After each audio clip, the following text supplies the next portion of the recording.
बिस्मिल्लाहिर्रहमानिर्रहीम, अस्सलाम वालेकुम। शाम रमजान में मैं सदफ अब्दुल जब्बार आपको खुशामदीद कहती हूँ। जी, मैं आपके साथ अशफाक इसाक सकती। उम्मीद है कि आप लोग बिल्कुल ठीक ठाक हैं और मेरी तरफ से भी आपको आज 10वें रोजे पर बहुत बहुत नेक तमन्नाएं आपके लिए। और ये अशरा जो है वो तकरीबन अपने अख्तिताम को पहुंच जाएगा, तकरीबन पहुंच चुका है। जैसे ही आज इफ्तार होगा तो उसके बाद नए दिन का आगाज हो जाएगा।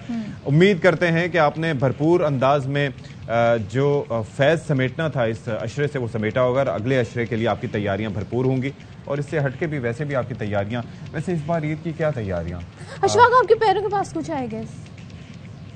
मेरे पैरों के पास जमीन तो निकली थी, बाकी और क्या है? मैंने छोटी सी कोशिश की थी अप्रैल फूल बनाने की, मगर भाई अप्रैल फूल तो हो सकता है नहीं साबित हुई। जनाब, आज 1 अप्रैल है। हाँ, अप्रैल फूल मनाते हैं। देखें मेरी कोशिश कैसे नाकाम हुई। आप भी इसी तरीके से अपना जहन लड़ाएं और लोग जो आपको फूल बनाने की कोशिश करें बिल्कुल उनके झांसे में ना आए। हाँ और किसी को बेवकूफ ना बनाए, बुरी बात होती है बिलखुसूस रमजान में। और जाहिर है कि इस वक्त माह रमजान है। मुझे नहीं लगा था कुछ है। हाँ, और मैंने उसको बिल्कुल दरखुए एतना नहीं जाना और मैंने इग्नोर किया क्योंकि मुझे पता था कि पाँव के नीचे से ज्यादा क्या हो सकता है, जमीन निकल सकती है, सरक सकती है, बाकी और क्या हो सकता है। तो बाकी अहम तरीन मामलात पर बात करेंगे, काफी सारी चीजें स्टोरीज शामिल करेंगे। पहले टॉप स्टोरीज।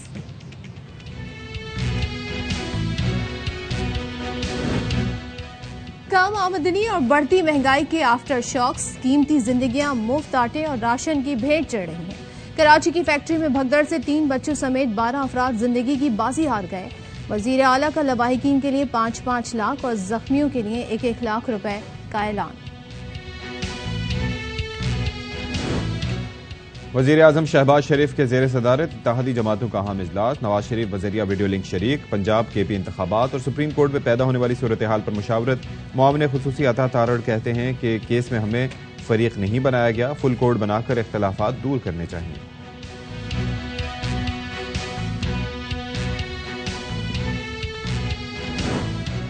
रमजानुल मुबारक में शुगर, ब्लड प्रेशर और दिल के मरीज रोजा कैसे रखें, पानी की मिकदार किस तरह पूरी करें और रोजों के दौरान चेकअप कितने अरसे में करवाया जाए, ये सब बताएंगे हम शाम रमजान में।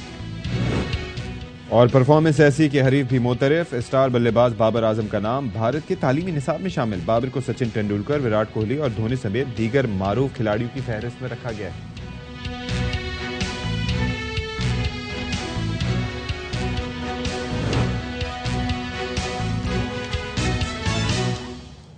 तो जनाब, तारीफ ऐसी और परफॉर्मेंस ऐसी कि मुखालफिन भी तारीफ करने लगे। Thank you Ashfaq.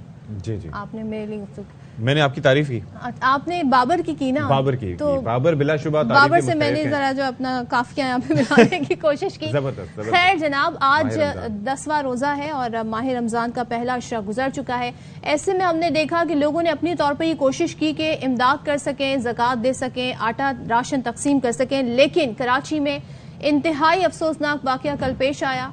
फैक्ट्री में जी ये इमदाद दी जा रही थी, इस दौरान वहां पे लंबी कतार लगी और भगदड़ मची। भगदड़ मचने से जब तक हम कल तक यहाँ पर थे तो 9 अफराद की आई, लेकिन अब जो हमारे पास नंबर आ रहा है वो 11, जिनमें 9 खवातीन और 3 बच्चे बताए जा रहे हैं। बल्कि 12 ये तादाद मतलब। और अलमिया यह है कि ज़ाहिर बच्चे भी इसमें शामिल हुए। और जैसे कि मैं कल भी प्रोग्राम में कह रही थी कि ऐसा होता है अक्सर कि जब बहुत तवील कतारें होती हैं तो लोग ये करते हैं कि घर की जो खवातीन होती हैं उनकी जो कतार होती है निस्बतन कम लंबी होती है, वहाँ उन्हें खड़ा कर देते हैं, बच्चों को आगे कर देते हैं कि इनकी बारी जल्दी आ जाएगी।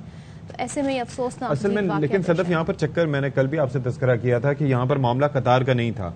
हाँ। ये जम्बे गफीर जो है वो एक दूसरे के ऊपर चढ़ के, जैसे आप कोशिश करते हैं कि हमें हासिल हो जाए सामान या हम किसी तरीके से ले लें, पहले से पहले ले लें, कहीं खत्म ना हो जाए। तो ऐसे में ये कोई आपको नज़्मो ज़ब्त वाला कोई सिलसिला नहीं था, जिस तरीके से होना चाहिए था वैसे नहीं रखा गया।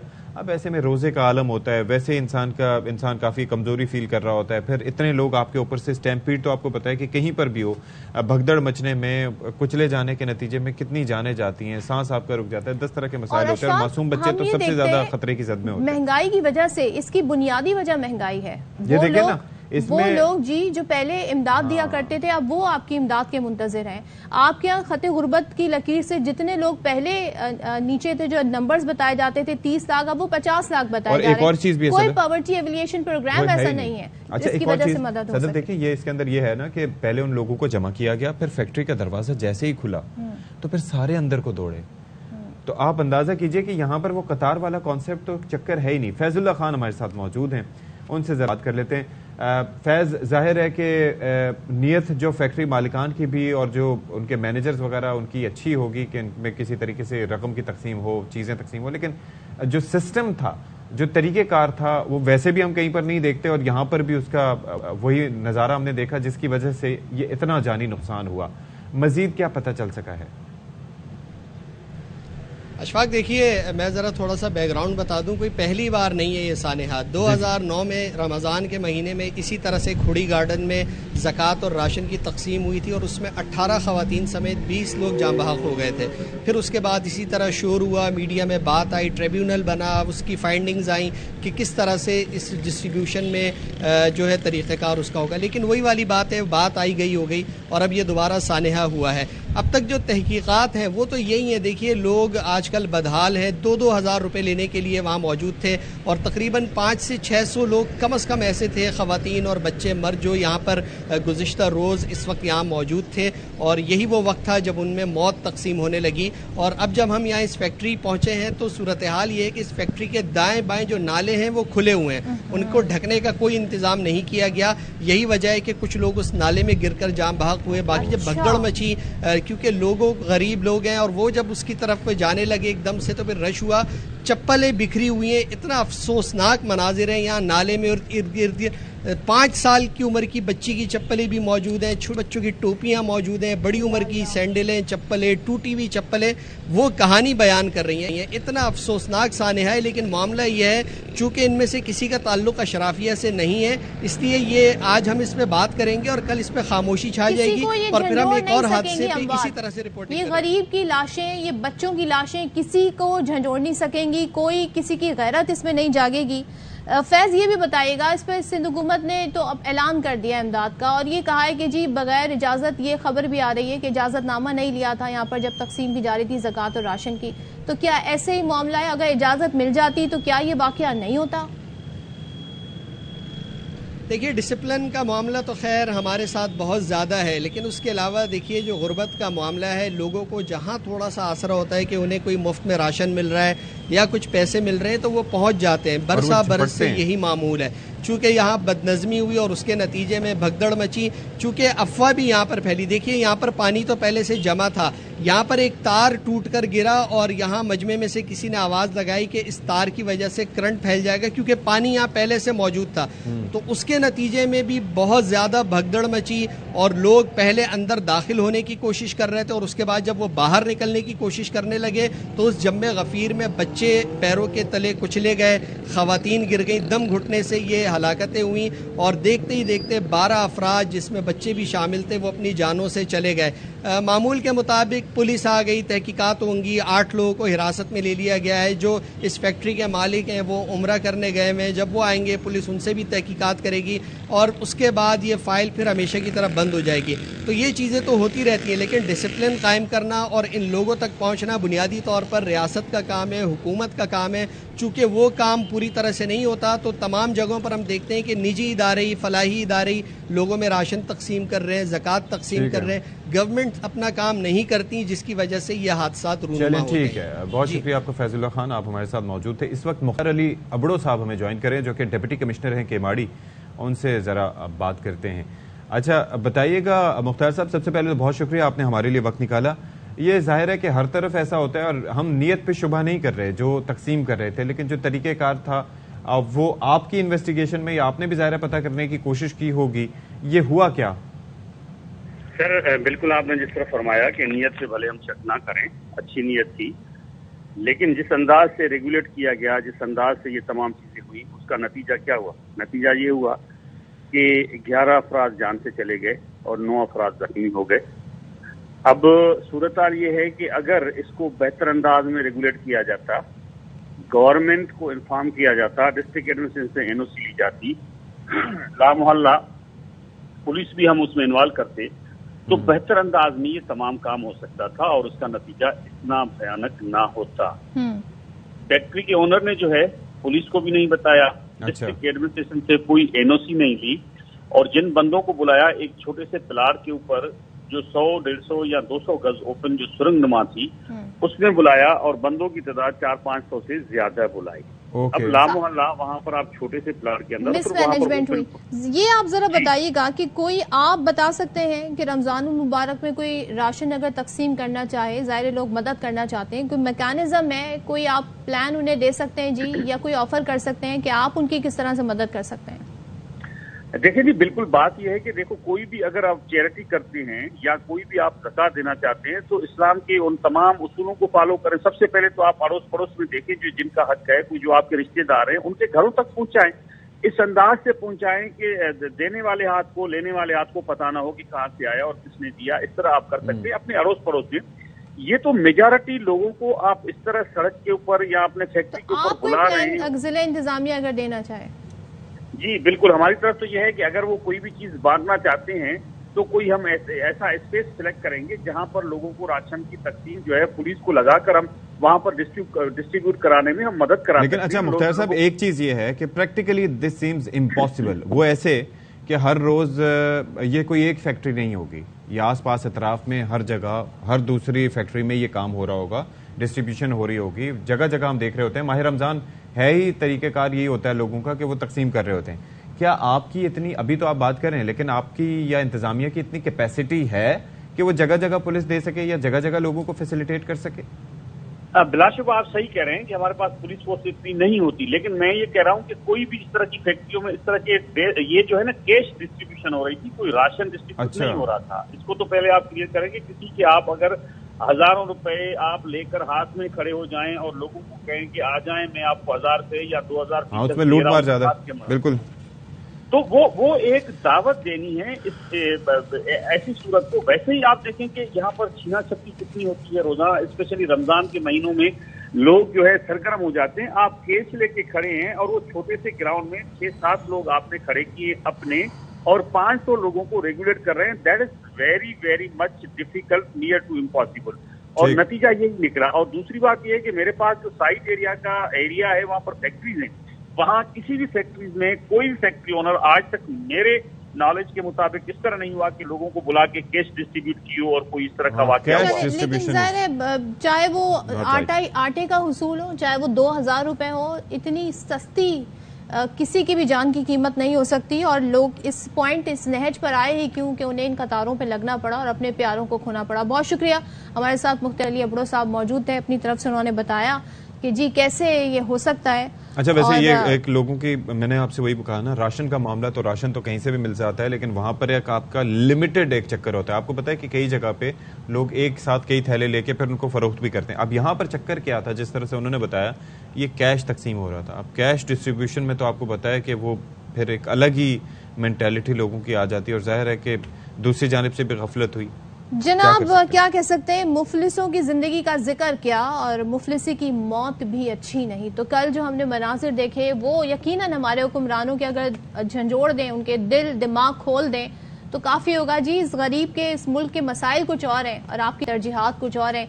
अवाम जो है वो इस वक्त राशन के लिए, आटे के लिए मर रहे हैं, जिंदगियां खो रहे हैं। और ये कराची का वाकया तो चले आप इसे मिसमैनेजमेंट कह दें, लेकिन जो पंजाब में हुआ, जो आज हम पेशावर हयाताबाद में देख रहे थे, वहां भी लोग जख्मी हुए और वहां पर भी राशन और आटे का हुसूल था। बिल्कुल ऐसे ही है। लेकिन बहरहाल शर्जील मेमन जो कि वजीर इत्तलात सिंध हैं, उन्होंने भी वही बात की जो हम कर रहे थे कि फैक्ट्री मालिकान की नीयत खराब नहीं थी, लेकिन तरीक़ेकार ठीक नहीं था, और किसी को भी कीमती जानों से खेलने की इजाज़त थी। साथ ही उन्होंने कहा कि यही सूरत हाल देखकर सिंध हुकूमत ने बेनज़ीर इनकम सपोर्ट प्रोग्राम के तहत 2-2 हज़ार रुपये देने का फैसला किया ताकि लोगों को सड़कों पर कतारें लगाने की ज़रूरत न पड़े। अच्छा, साथ ही वज़ीर आला साहब ने उन्होंने बताया कि वज़ीर आला सिंध ने जाँ बहक अफराद के लवाहिकीन को 5-5 लाख और जख्मियों को 1-1 लाख रुपए देने का ऐलान किया है। डिस्ट्रीब्यूट करना कोई बुरी बात नहीं है, नेकी का काम है। उसको ऑर्गेनाइज करना जो है वो बहुत इंपॉर्टेंट होता है। तो कल वाले वाक़े में भी मैं ये नहीं कहूँगा कि फैक्ट्री के मालिकान की नीयत ख़राब थी, उनका तरीका गलत था। उस वाक़े में जो भी कीमती जान नुकसान हुआ, किसी जान की की कोई कीमत नहीं होती। वज़ीर आला सिंध ने 5 लाख रुपए जो भी डिजीज उनकी फैमिली को जिनका इंतकाल हो गया और 1 लाख रुपए उनकी फैमिली को जो ज़ख्मी हुए हैं। हुकूमत सिंध ने बड़ा सोच समझकर एक स्कीम बनाई। बेनज़ीर इनकम सपोर्ट प्रोग्राम के तहत 78 लाख ख़ानदानों को 2-2 हज़ार रुपये फ़ी फैमिली आटे की ख़रीदारी की मद में दिए जाएंगे। चलें जी, ये तो सिंध हुकूमत का आपके सामने सारी सूरत हाल आ गई। अब जरा चलते हैं विफाक का रुख करते हैं। विफाक में तो मामला कुछ और ही हैं। विफाक के ये मसले थोड़ी हैं, आटा राशन वो तो जी जनाब सियासत हो रही है, हुकूमत बचाना, इलेक्शन ना कराना इस वक्त प्रायोरिटी लग रही है। वो यूं कि बड़ी अहम इजलास हुआ वजीर आजम की ज़ेर सदारत और उसमें हुक्मरान इत्तेहाद का इजलास ये जारी है, जिसमें इत्तेहादी कायदीन मौजूद हैं, रहनुमा मौजूद हैं, लंदन से नवाज शरीफ वीडियो लिंक के जरिए मौजूद हैं। इजलास में जो हम जो कहते हैं ना बड़े ही हमारे क्लेशे बन गए, मजमूई सियासी सूरत हाल पर गुफ्तगू हो रही है। तो हमारी न्यूज में हमें पढ़ के कुछ अगर आप हमें कहना जो लाइंस होती हैं जो आपको रटी भी होती है, किसी को कानून से खेलने की इजाजत नहीं देंगे, कानून हाथ में लेने की इजाजत नहीं देंगे, मैली आंख से नहीं देखने देंगे। जबकि सुप्रीम कोर्ट में पैदा शुदा सूरत हाल यानी कि जो केस है पंजाब और खैबर पख्तूनख्वा इंतखाबात पर, उसमें मुशावरत हुई और किसी मुमकिन सूरत हाल पर कानूनी चाराजोई समेत मुख्तलिफ ऑप्शंस पर जेर गौर। लेकिन कल नवाज शरीफ ने जी मीडिया टॉक की और मुझे समझ नहीं आई ये कौन सी इकोनॉमी की बात कर रहे थे। वो ये कह रहे थे जी फैसला अगर आता है सुप्रीम कोर्ट से तो डॉलर 500 रुपए चला जाएगा ऊपर। ये कौन सी साइंस है, कौन सी मैथ्स है? अच्छा मैं एक और कैसे क्या ताल्लुक है भाई? वो ये कह रहे थे, उन्होंने हवाला ये दिया अपने तौर पर जो डायर डॉक्ट्रिन है उसके तहत उन्हें ये लगता है कि अगर फैसला उनके हक में ना आया तो उससे अनसर्टेनिटी मजीद फैलेगी और फिर अनसर्टेनिटी फैलेगी। जी वही उनकी नजर में ये है कि अगर अनसर्टेनिटी फैलेगी तो फिर रुपये मजीद डिप्रिशिएट होगा। अच्छा मेरा इससे मुख्तलिफ नुक्ता नजर आप जो बात कर रही हैं, मैं एक और चीज पे बात करना चाह रहा था, वो ये है कि ये जो इजलास हो रहा है हुक्मरान इत्तेहाद का, इसमें सारी चीजों पे बात हो रही है। इसमें कानूनी सूरत हाल, आईनी सूरत हाल, सियासी सूरत हाल, पंजाब के इलेक्शंस की सूरत हाल कि करवाने नहीं कराने क्या करना है, नहीं गौर हो रहा। तो महंगाई को किस तरह कंट्रोल किया जाए, गरीब जो रुल रहे हैं, पिट रहे हैं, मर रहे हैं लाइनों में, कतारों में धक्के खा के, उनका कोई भी नहीं पूछ रहा। नहीं तो कल नवाज शरीफ साहब यही बता रहे थे ना, वही कह रहे थे जी हमारे दौर में तो ये था 10 रुपए किलो। अभी किसका दौर है? अब फिर उनके मुंह से I think slip of tongue हो गया, उन्होंने कहा 65 रुपए किलो जो है वो पेट्रोल मिलता था तो किलो? हाँ ये उनकी स्लिप ऑफ टंग हो सकता है मे बी, लेकिन भाई ये उन्होंने कहा तो मुझे उस वक्त ऐसा लगा कि ये जर्मनी वगैरह की सरहदें सियासतदान मिला सकते हैं तो ये भी हो सकता है। उल्फत मुझे जी पिंच करके मैंने सोचा क्या ये किसका दौर हुकूमत है। उल्फत हमारे साथ है जी, जरा इजलास की सूरत हाल जान लेते हैं, बार बार बताया जा रहा है उल्फत आते हैं। उल्फत बताइए जी इजलास हो रहा है, कई कितने घंटे हो गए और कोई खबरें आ रही हैं, क्या इतना गौर खौस हो रहा है? जिस तरह 2 घंटे से ज्यादा का वक्त गुजर चुका है, इस वक्त वज़ीर आज़म मियां शहबाज शरीफ की रिहायशगाह पर उनकी सदारत में इत्तेहादियों का इजलास जारी है और इसमें यही गौर खौस किया जा रहा है कि केपी और पंजाब के इलेक्शन जो इस वक्त सबसे बड़ा मसला बने हुए हैं और उसी पर गौर खौस किया जा रहा है कि सुप्रीम कोर्ट की जानब से जो मुमकिन फैसला आ सकता है उस पर फिर क्या रद्द अमल देना है, क्या कानूनी रास्ता इख्तियार करना है, तो उस पर मुशावरत जारी है। और अब तक की हमारी इत्तलात के मुताबिक मुस्लिम लीग नून और उसकी इत्तेहादी जमातें इसी बात पर कन्वेंस्ड हैं कि फुल कोर्ट बनना चाहिए, फुल कोर्ट जो है वो इस बात पर फैसला करे। ये बात भी आई है कि अगर सुप्रीम कोर्ट का 3 रुकनी बेंच कोई फैसला देता है जिसकी तवक्को है कि पीर के रोज कोई फैसला आ सकता है, तो उसके हवाले से मुशावरत की गई है कि अगर कोई ऐसा फैसला आता है तो फिर उसके खिलाफ अपील में जाया जाएगा। तो बज़ाहिर ऐसे लग रहा है कि हुकूमत और उसकी इत्तेहादी जमातें पंजाब और केपी में इंतखाब के लिए तैयार नहीं है। मुस्लिम लीग नून ने यह भी गिला किया है पीपल्स पार्टी से भी और JUIP से खसूसन और बिलखसूस दीगर जो जमातें हैं, MKM हो गई, बाप पार्टी हो गई, कि वो भी इस हवाले से मुस्लिम लीग नून की आवाज में आवाज उठाए, सारा बर्डन जो है वो मुस्लिम लीग नून के कांधों पर ना डाला जाए। अच्छा। ऐसा लग रहा है कि शायद मुस्लिम लीग नून बजाते खुद एक जमात सुप्रीम कोर्ट के सामने आना चाह रही है, तो ऐसा नहीं है। अच्छा। दीगर जमातों को भी अगर वो हुकूमत में हिस्सेदार है तो फिर उन्हें ये बर्डन भी लेना चाहिए। तो अभी ये इत्तेहादियों का इजलास जारी है, इम्कान है कि आज हुकूमत और उसकी इत्तेहादी जमातें किसी नुक्ते पर पहुंचेगी कि आने वाले दिनों में क्या लाया अमल इख्तियार करना है। ठीक है जी उल्फत मुगल, बहुत शुक्रिया आपका।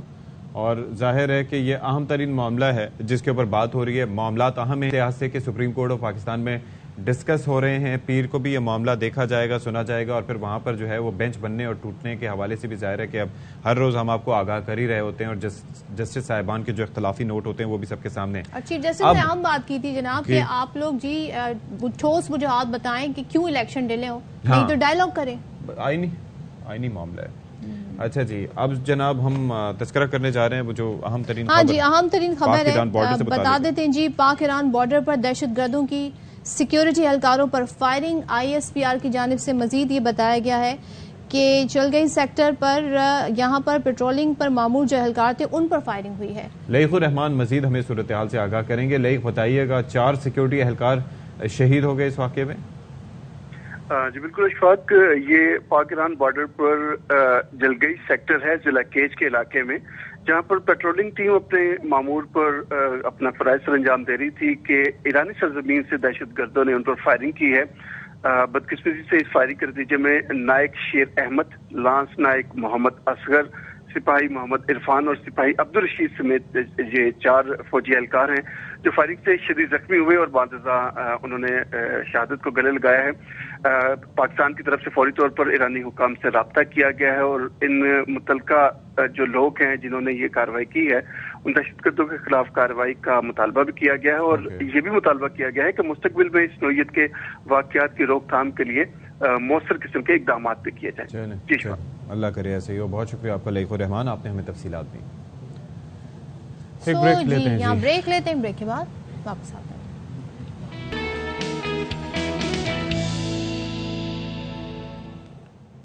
जनाब वेलकम बैक वंस अगेन। और आपको जरा सा हम बताएं कि इस वक्त पाकिस्तान तहरीक इंसाफ की शाह महमूद कुरैशी मीडिया टॉक कर रहे हैं।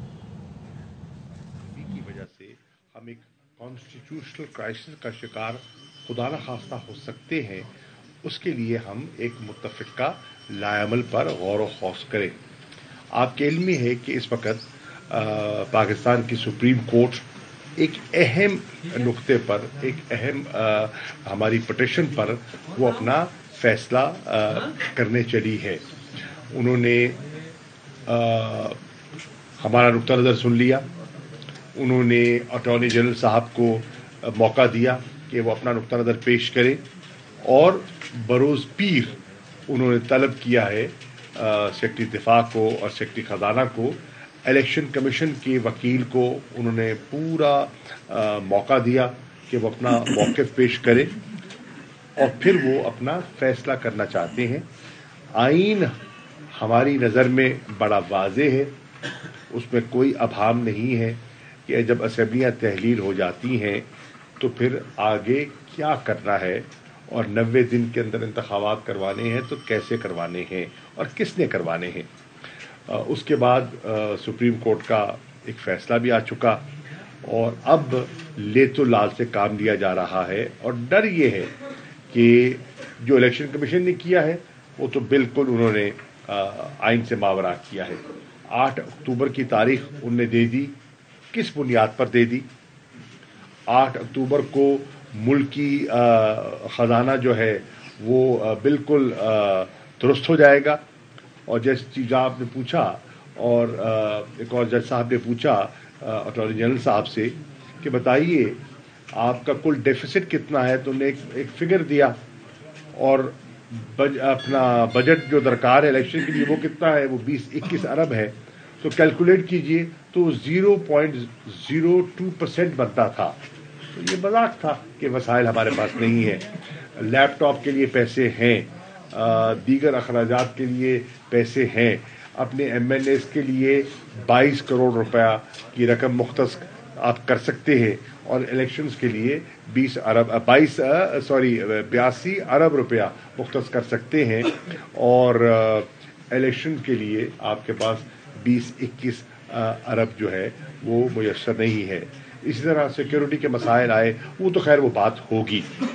सवाल ये है कि कल एक प्रेस कॉन्फ्रेंस की है, उस प्रेस कॉन्फ्रेंस पे नवाज शरीफ साहब ने धमकी दी है कि हो सकता है कि वो अदालत उज़्मा के फैसले को कबूल न करें। ये बड़ी खतरनाक बात कर दी है। उन्होंने आइन शिकनी की है और आइन से मावरा कौम को और आइन पे वार किया है मेरी नज़र में, और ये बड़ी फिक्र तलब बात है। इस चीज़ को सामने रखते हुए तहरीक इंसाफ ने फैसला किया है कि हम दीगर जमातों को एतमाद में लें और आइन की दिफा के लिए सुप्रीम कोर्ट के चीफ जस्टिस के साथ और मेंबरान के साथ इज़हार यकजहती के लिए हम सीना सिपर हों। हम उन्हें ये बताएं कि कौम उनके साथ है। और आप देख रहे हैं सोशल मीडिया पे ट्रेंड आपके सामने है, इस वक्त standing with chief justice of Pakistan number 1 पे ट्रेंड कर रहा है। उनकी कोई सियासी जमात नहीं है, उनकी कोई लॉबी नहीं है, उनके कोई सोशल मीडिया एक्टिविस्ट नहीं है। ये लोगों की दिल की आवाज है, ये लोगों की दिल की आवाज है जो चीफ जस्टिस पाकिस्तान के साथ यकजहती का मुजाहरा और उसका इजहार कर रहे हैं। चुनाचे तहरीक इंसाफ और दीगर जमातें भी एक मुत्तहिदा सोच को लेकर आगे चलना चाहती हैं। इस सिलसिले में मैं चेयरमैन साहब के पास हाजिर हुआ, इन्हें एतमाद में लिया। इनकी और हमारी हमाहंगी, हमारा एक अंडरस्टैंडिंग, हमारा एक MOU भी मौजूद है, उसको भी सामने रखते हुए हम एक दूसरे को, जो सियासी डेवलपर्स हैं, एक दूसरे को एतमाद में लेते रहते हैं, एक दूसरे को आगाह करते रहते हैं। तो मैंने इनकी खिदमत में ये गुजारिशात पेश की और इनसे दरख्वास्त की कि सुप्रीम कोर्ट के साथ और आइन के साथ यकजहती के लिए हमें मिलकर चलना होगा। शुक्रिया। बिस्मिल्लाहिर्रहमानिर्रहीम। मैं जनाब शाह महमूद कुरैशी साहब का जो PTI के वाइस चेयरमैन हैं, शुक्रिया अदा करता हूँ कि रोज़े में यहाँ तशरीफ़ लाए हैं और इन्होंने ज़हमत की है, खुश आमदीद कहता हूँ।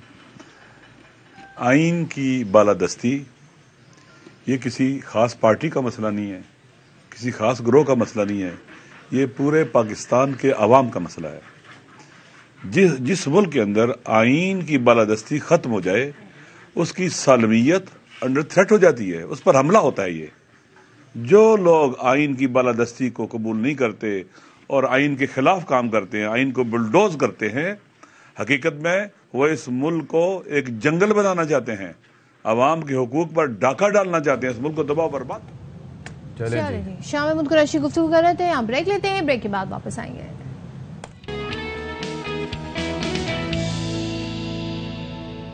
जनाब वेलकम बैक वंस अगेन। रमजानुल मुबारक का वो महीना जिसमें सब चाहते हैं इबादत ज्यादा से ज्यादा करें और रोजे रखें क्योंकि रोजे फर्ज हैं।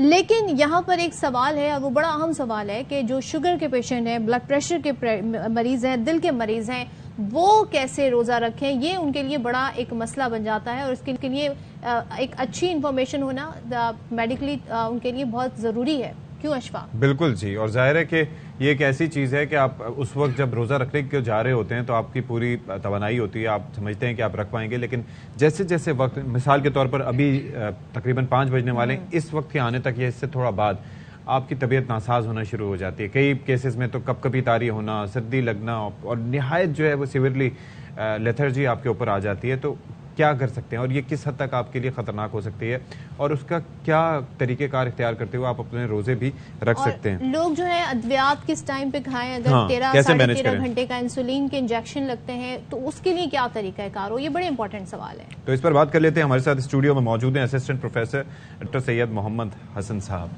सर बहुत शुक्रिया एक बार फिर से आप तशरीफ लाए हमारे पास। ये देखें, वैसे हम बाकी सब के लिए तो बात करते हैं लेकिन शुगर हार्ट पेशेंट्स के लिए भी ज़ाहिर है क्योंकि उनकी मेडिसिन का एक टाइम होता है कि वो उनको टाइम पे लेनी पड़ती हैं। क्या किया जाए? बहुत अहम सवाल है। रमज़ान के महीने में सबसे बड़ा चैलेंज ये होता है, एक तो जिन लोगों को शुगर है उनकी खुराक और उनकी अद्वियात का शेड्यूल, और इसके बारे में बहुत से लोगों को बहुत सारी गलतफहमियाँ होती हैं। अच्छा। अगर वो डॉक्टर से मशवरा ना करें तो इसके नतीजे में उनको बहुत सारे प्रॉब्लम्स का सामना करना पड़ सकता है। मसलन दवाइयों की जो रूटीन होती है और डोजेस एडजस्ट ना किए बगैर हम ये एक्सपेक्ट करते हैं कि पेशेंट को रोज़े के आवर्स के दौरान इन औकात में जबकि हम रोज़ा रखे हुए होते हैं, खाली पेट होते हैं, या तो उनकी शुगर बहुत ज़्यादा डाउन हो जाएगी या बहुत ज़्यादा बढ़ जाएगी। इसी तरह से अगर खुराक में एहतियात न करें तो उसके नतीजे में बहुत प्रॉब्लम होती है। मसलन अगर कोई पेशेंट इंसुलिन लेता है तो इंसुलिन की अक़साम होती हैं और अक्सर पेशेंट जो हैं इंसुलिन दिन में 2 दफ़ा लगाते हैं। तो जो सुबह की डोज है इंसुलिन की वो शिफ्ट हो जाती है अफ्तार के वक्त। ठीक है। उसके अंदर हम कोई ज़्यादा रद्द-बदल नहीं करते। लेकिन जो रात की डोज है इंसुलिन की वो वैसी कम होती है, उसको हम शिफ्ट करते हैं सहरी के वक्त, लेकिन उसकी हम 50% डोज कम कर देते हैं। और ये इसलिए करते हैं कि बाकी औकात में आपने खाली पेट रहना है दिन भर, और अगर आपकी डोज एडजस्ट नहीं होगी तो अंदेशा इस बात का है कि शुगर डाउन हो जाएगी, हाइपोग्लाइसीमिया का खतरा होता है। हाइपो। और टैबलेट्स कुछ ऐसी होती हैं जिनको हम सुबह के वक्त देते हैं, जब आप खा पी रहे होते हैं आम दिनों में, रमज़ान के अलावा, तो उन टैबलेट्स को हम अफ्तार के वक्त शुरू औकात में, जैसे रोज़ा खोलते वक्त आपने लेना होता है, और इसके नतीजे में फिर शुगर डाउन नहीं होती। अच्छा, और ये हाइपो और हाइपरग्लाइसीमिया में फ़र्क ये होता है कि हाइपो में कम हो जाता है, हाइपर में ज़्यादा होता है? हाइपोग्लाइसीमिया शुगर का कम होना होता है, अगर 60 या 70 मिलीग्राम पर डेसीलीटर से कम हो जाए शुगर, या हाइपरग्लाइसीमिया अगर शुगर 200 से ऊपर होती है या उससे ऊपर, इसको कहते हैं। अच्छा सर, इसके अंदर एक ब्लड प्रेशर के पेशेंट्स का भी एक मसला है। अब जाहिर है कि वो डिस्कस करना नॉर्मली तो ये होता है 120/80, ये स्टैंडर्ड ब्लड प्रेशर जो है होना चाहिए 130/85 की लगभग, यानी कि, लेकिन अगर किसी का 137/60 हो तो वो किस कैटेगरी में फॉल करते हैं? ये भी ब्लड प्रेशर नॉर्मल होता है, हर एक का इंडिविजुअल होता है। और ये नॉर्मल होता है? इसमें ये देखना पड़ता है कि पेशेंट का बेस लाइन अपना बीपी कितना है। अच्छा। और पेशेंट की एज क्या है। अगर पेशेंट के 60 साल 70 साल की उम्र का मतलब एज है, तो उसमें ये ब्लड प्रेशर आमतौर से लोअर कैटेगरी में शामिल होता है। तो इसमें हम 140/90 भी अगर होता है तो हम उसको नॉर्मल करते हैं एक्सेप्ट। अच्छा, तो ये जो पेशेंट हैं शुगर के और दिल के अमराज के, इनकी तो ज़ाहिर है खाने पीने का एक रूटीन डिफरेंट है, लेकिन क्या जो वाटर इनटेक है वो भी डिफरेंट हो जाता है क्योंकि ज़्यादा पानी नहीं पी पाते हैं रमज़ान में? इसमें क्या सजेस्ट करते हैं? इसमें ये रिकमेंड करते हैं कि रोज़ा खोलने के औकात के बाद, रोज़ा खोलने के बाद पानी का इंटेक बढ़ाएं, सिवाय उन पेशेंट के जिनको रीनल प्रॉब्लम है, किडनी का प्रॉब्लम है, या खुदा न खास्ता हार्ट फेलियर का प्रॉब्लम है, तो उनको वैसे ही पानी रिस्ट्रिक्ट करना चाहिए। और फिर दूसरी बात ये, ऐसे अफराद जिनको शुगर है और हार्ट के और किडनी के अमराज लाक हैं, उनको वैसे भी वो हाई रिस्क कैटेगरी है, तो रिकमेंडेड ये है कि वो रोज़ा ना रखें। सबसे अहम बात यह है। अच्छा, लेकिन अगर रोज़ा रख रहे हैं तो अपने मालिश से राब्ते में रहें, और फिर पानी का इंटेक और खुराक में जैसे नमक का इस्तेमाल वो ऐसा करें कि जिसमें उनके बॉडी में पानी जमा ना हो, क्योंकि ज़ाहिर बात है दिन के औकात में अगर आप खाना पीना तर्क किए हुए हैं, रोज़ा रखा हुआ है, तो क्रिएटिनिन बढ़ सकता है, डिहाइड्रेशन हो सकता है, और तब होता है जब वो पानी का इस्तेमाल कम करें। तो पानी वैसे ही उनको कम लेना है, अगर पानी का इस्तेमाल कम करेंगे और गर्मी के मौसम में रोज़ा रखेंगे तो फिर उनके किडनी मुतासर हो सकते हैं, और फिर अंदेशा ये कि तबीयत मज़ीद ख़राब हो सकती है, फिर आगे आने वाले दिनों में रोज़ा नहीं रख सकते वो। अच्छा जी, तो ये तो बड़ी आपने सूरत हाल बताई, और साथ में जो आपने दवाओं का स्केड्यूल बताया, डू यू थिंक कि लोगों को इतनी अवेयरनेस होती है या वो अपने ही तौर पे डिसाइड कर लेते हैं, खासतौर पर जो पेशेंट हैं इन अमराज से जो मुतासर हैं?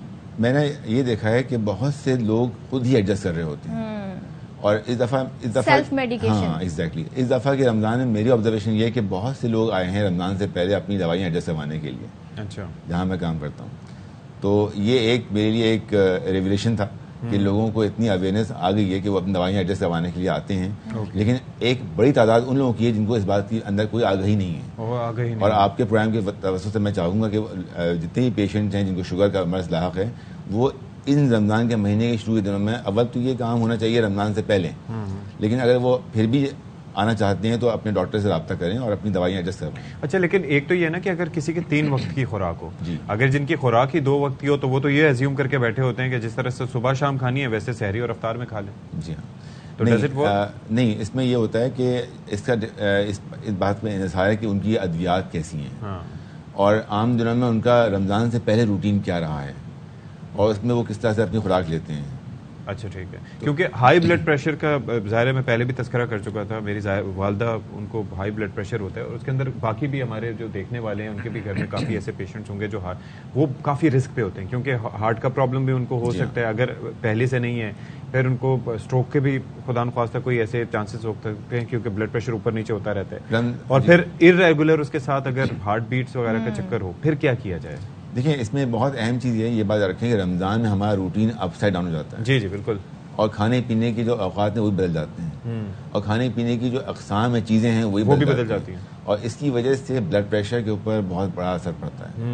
नमक वाली चीज़ें ज़्यादा, मुरगन चीज़ें ज़्यादा, ऑयली चीज़ें, कार्बोहाइड्रेट कंटेंट, ये सब चीज़ें इन्फ्लुएंस करती हैं ब्लड प्रेशर पे, शुगर पे और आपके वेट के ऊपर। सुन लें आप सारे। तो इसलिए इस बात का बहुत ख्याल रखें कि आपकी जो खुराक है वो ऐसी ना हो जिससे आपका ब्लड प्रेशर बढ़े। नमक की चीज़ें कम लें। और इसमें दूसरी बात ये कि जो लोग जिनको हार्ट का प्रॉब्लम है वो पानी का इस्तेमाल मुनासिब रखें क्योंकि अगर ज़्यादा बढ़ाएंगे तो खुदा न खास्ता अंदेशा है कि हार्ट फेल का हो सकता है। बिल्कुल, उसके अंदर क्योंकि आपका ज़ाहिर है इजेक्शन फ्रैक्शन इतना नहीं होगा तो उसकी वजह से प्रॉब्लम हो सकती है। Thank you so much. Doctor Mohammad Hasan हमारे साथ मौजूद थे और बड़ी उन्होंने ज़बरदस्त बातें बताई कि किस तरीके से आप रोज़े भी रखना चाहें तो अपनी जो आपकी बीमारी है उसको भी काबू में रख सकते हैं और रोज़ा भी रख सकते हैं। विल टेक अ ब्रेक है, ब्रेक के बाद होते हैं।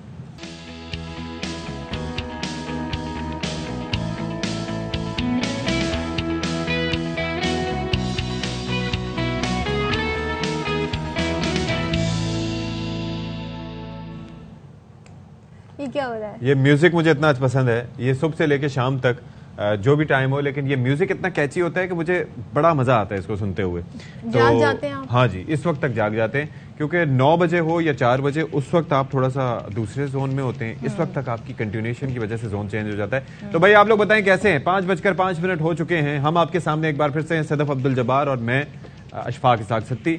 तो आप लोगों ने हमारा शो भरपूर तरीके से एंजॉय किया होगा और हमारी गुफ्तगू भी। क्या मतलब? अभी तो हमारा शो जारी है जी, 6 बजे तक अब तक साथ है हमारे। आप मैं लोगों ने राय कहीं लेता नहीं रहता जाना हूँ, मैं राय दरमियान में भी लेता रहता हूँ कि 1 घंटे का हमें कोई चीज बुरी लगी हो तो हमें बख्श दें, माफ कर दें उस पर, ठीक है? बिल्कुल जी, हमें माफ कर दीजिएगा। लेकिन जी आप 6 बजे तक कहीं नहीं जा रहे, आपने बैठ के हमारा पूरा शो देखना है क्योंकि हम आपको बताने वाले बिल्कुल ऐसे ही मौसम का हाल और चाल क्या है जी। आज तो बादल काफी थे, लग रहा था, और बड़े अच्छे रमजान गुजर रहे हैं वैसे अशफाक। सदफ अब वो सिलसिला खत्म होने वाला है क्योंकि अब जो है वो सूरज आने वाला है मुहावरतन सवानेज़े पे। अब सूरज बरसाएगा आग और शहर कायद तक भी कह रहे हैं कि जी 40 डिग्री तक पारा जाएगा। ओ मेरे रब्बा की होएगा। तो आप मैं तो सोच के परेशान हो रहा हूँ कि अच्छे खासा माशाल्लाह से पहला जो ये अशरा है बहुत अच्छा गुजरा। अल्लाह ताला का लाख लाख करम है, मेहरबानी है कि गर्मी की जो एक मुसीबत है शिद्दत थी वो हम तक नहीं पहुंची। लेकिन अब ये है कि सिंध के मैदानी इलाकों, बलूचिस्तान और पंजाब में भी कहा जा रहा है कि गर्मी बहुत ज्यादा होगी।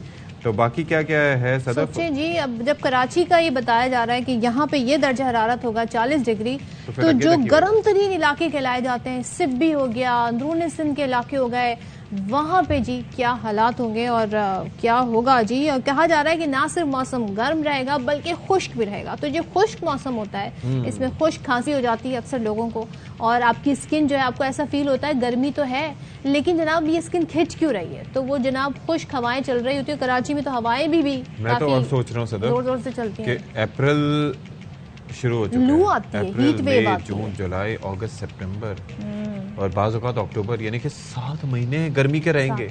लेकिन हम लोग इस सूरज की रोशनी से फायदा उठा सकते हैं। तो कैसे? दुनिया उठा रही है जी सोलर टेक्नोलॉजी से, क्या क्या नहीं हो रहा है। और अपनी आप टाइमिंग ऐसे कर लें कि आपका ज्यादा वक्त जो है वो दिन की रोशनी में हो तो आप एनर्जी सेव कर सकते हैं। बट हमारा लाइफस्टाइल, हमारा कल्चर, हमने उसको छोड़ना नहीं है जी और उस पर इम्प्लीमेंट करवाना भी नहीं है। लेकिन भाई बात ये है कि धूप में सूरज में रहेंगे तो फिर क्या होगा? ये भी सूरज नहीं रहेंगे, ऐसी आप अंदर विंडोज लगा लें, ऐसे पेन लगा लें, ग्लास लगा लें जिसके थ्रू जो है वो छन छन के सूरज की रोशनी आए और उससे जी आप तमाम तर जी महसूस हो सकें और एंजॉय कर सकें और देख सकें। और चले जी अब हमारी गुफ्तगू का सिलसिला यहाँ पर रोक देते हैं क्योंकि अभी यहाँ पर आई है खबर ये है कि सहाफ़ियों के वफ्द से मुलाकात की है इमरान खान साहब ने और वो ये कहते हैं कि मेरे घर पर मेरी गैर मौजूदगी में जो हमला किया गया उसका कोई जवाब नहीं था।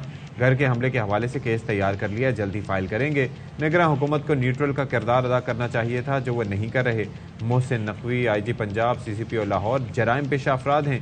आरिफ अलवी अब इस्टेब्लिशमेंट और हमारे दरमियान किसी भी किस्म का किरदार अदा नहीं कर रहे। अच्छा, फिर ये कहा उन्होंने कि शाह महमूद और परवेज़ इलाही को दीगर जमातों से राब्ते बहाल करने का टास्क दिया हुआ है। 90 रोज़ में इलेक्शन ना करवाए गए तो हम सड़कों पर निकलेंगे। मीडिया पर हमारा मुकम्मल ब्लैकआउट किया गया है। सोशल मीडिया को भी कंट्रोल करने की कोशिश कर रहे हैं जी। ये कहते हैं मजीद आगे जी, किसी कानून के तहत ये तोड़ी गई पंजाब और KP असम्बलियाँ, किस कानून के तहत? सवाल उठाया है इमरान खान साहब ने, किस कानून के तहत ये तोड़ी गई पंजाब और KP असम्बलियाँ बहाल करेंगे? सुप्रीम कोर्ट पहले सोमोटो के जरिए असम्बलियाँ बहाल की तो सोमोटो ठीक था, अब सुप्रीम कोर्ट सोमोटो के जरिए इलेक्शन जा रहा है तो अब ये लोग सोमोटो के पीछे पड़ गए, यानी कि वो कासिम सूरी साहब की जो रूलिंग है उसका हवाला दे रहे हैं। अगर 90 रोज में इलेक्शन ना हुए तो मुल्क में आइन नाम की कोई चीज़ बाकी नहीं रहेगी।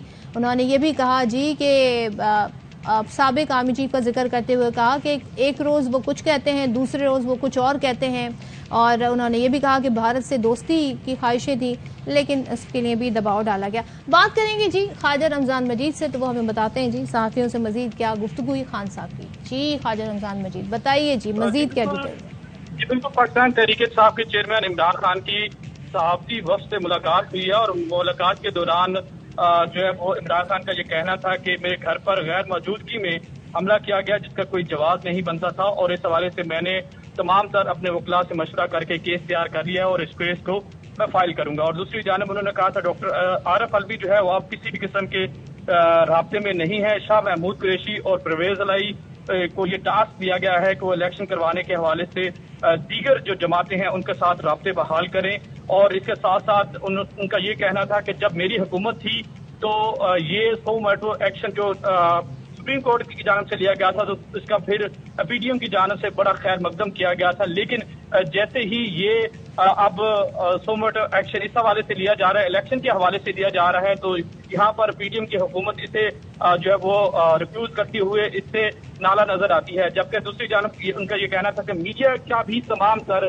जो ब्लैकआउट किया गया है, मीडिया तमाम तर कंट्रोल किया जा रहा है, सोशल मीडिया के लोगों को उठाया जा रहा है, और इसके साथ साथ जो दीगर मामलात है उसके इलेक्शन को डिले करने के हवाले से तमाम जो पीडीएम की हुकूमत हरबे इस्तेमाल कर रही है। किसी कानून के तहत नहीं था कि असम्बलियां जो है उनकी डिसॉल्व की जाती, लेकिन असम्बलियां डिसॉल्व करने का मकसद यही था कि फेयर इलेक्शन किए जाएं, लेकिन फिर ये इलेक्शन से भागने का जो तरीकाकार इन्होंने पीडीएम की हुकूमत ने इख्तियार किया हुआ है। और दूसरी जानब उनका ये कहना था कि सुप्रीम कोर्ट को चाहिए कि वो सोमवार का जो दिन है, आने वाला दिन है, उस पे एक अच्छी खबर सामने आएगी, और हम सुप्रीम कोर्ट पर भी यही उम्मीद लगाए बैठे हैं कि जो आइन के मुताबिक जब फैसला हो, इलेक्शन जो हो और इलेक्शन के दौरान जो है वो तमाम तर जो है जितनी भी हकायक हैं वो सामने आए। दूसरी जानब उनका ये कहना था कि हिंदुस्तान के साथ तजारत के हवाले से हम इस हक में थे, लेकिन इसराइल के ना कभी हक में थे, ना कभी हमने इस हवाले से किसी भी किस्म का किसी भी अदारे को कहा कि इसराइल के साथ किसी भी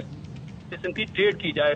ताहम इस हवाले से बड़ी तफसीली जो मुलाकात सहाफ़ियों के साथ हुई, इसमें दीगर सहाफ़ी भी मौजूद थे, और इन सहाफ़ियों के साथ उनकी जो स्पेशली रात कवर करते थे सारी जो शेलिंग के दौरान जिन्होंने कवरेज की, उनके साथ उनकी ये जो तकरीबन 1 घंटे की मुलाकात रही। जी ठीक है, ख्वाजा रमजान मजीद हमें बता रहे थे क्या डिटेल रही, बहुत शुक्रिया आपका जी। और अहम उन्होंने बात ये बताई कि शाह महमूद कुरैशी को ये टास्क दिया गया है कि जी वो दीगर जमातों से राब्ते करें, तो अब ये रवाबित जी हो सकता है सियासी रवाबित जो है वो बहाल हो जाएं। लेट्स सी, लेकिन किसके साथ बहाल होंगे, क्योंकि इम्कान जो है वो इतने कोई रोशन नून लीग के साथ कम से कम दिखाई नहीं देते। पीपल्स पार्टी जो है वो they are behaving differently and they are quite flexible. तो मौसम की हम बात कर रहे थे, तो हमारे साथ मौसम का हाल बताने वाले मौजूद हैं जनाब सरदार सरफराज साहब, जो कि डायरेक्टर हैं महकमा मौसमियात के। सरदार साहब बहुत शुक्रिया जी, आपने 10वें रमज़ान को हमारे लिए वक्त निकाला, लेकिन खबरें कुछ अच्छी नहीं आ रही हैं। ये पारा जो है वो सुनने में आ रहा है कि 40 तक जाएगा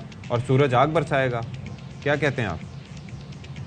देखिए 6 या 7 तारीख के बाद कुछ बढ़ेगा टेम्परेचर ये, लेकिन कराची में 40 तक नहीं जाएगा, ये बिल्कुल ऐसे ही जैसे कहते हैं गलत फहमी है। ओहो, क्या बात है, अशफाक ने अफवाह उड़ाई है। बिल्कुल, मैंने ऐसे कहीं लिखा हुआ पढ़ा तो मैंने उस पर यकीन कर लिया। वो इंटीरियर सिंध में जा सकता है, किसी जगह पर दादू साइड पे हो सकता है, और नवाबशाह और जो ऊपर वो इलाके ना यानी सेंट्रल और अपर सिंध, वहाँ पर जा सकता है। अच्छा। 2-3 दिन, जी 2-3 दिन खासकर। तो फिर भी बताएं क्या टेम्परेचर मैक्सिमम हो सकता है आगे आने वाले दिनों में, और कितना कोई फेज होगा इसका, कितने अरसे के लिए? देखिए वैसे आप अगर उसकी बात करें ना, अप्रैल का तो एवरेज टेम्परेचर ही 35 है, और अभी तक तो मौसम माशाल्लाह बहुत अच्छा जा रहा है। मार्च का भी पूरा महीना अच्छा गुजरा है, और अप्रैल के भी मेरे ख्याल में अगले 5-6 दिन जो है एटलीस्ट, यानी आज 1 अप्रैल हो गई तो अगले 5 दिन तो ठीक है मौसम, यही 30-32 की रेंज में टेम्परेचर रहेगा। लेकिन 6-7 के बाद, 7 अप्रैल के बाद जा सकता है 34 या 36 तक जा सकता है, लेकिन वो भी कोई मुस्तकिल आगे नहीं है, क्योंकि वेस्टर्न डिस्टर्बेंस अभी शुमाली इलाकों में पाकिस्तान की अभी भी चल रही है 6 तक, और इक्का दुक्का फिर भी आती रहेंगी 10 अप्रैल तक एटलीस्ट।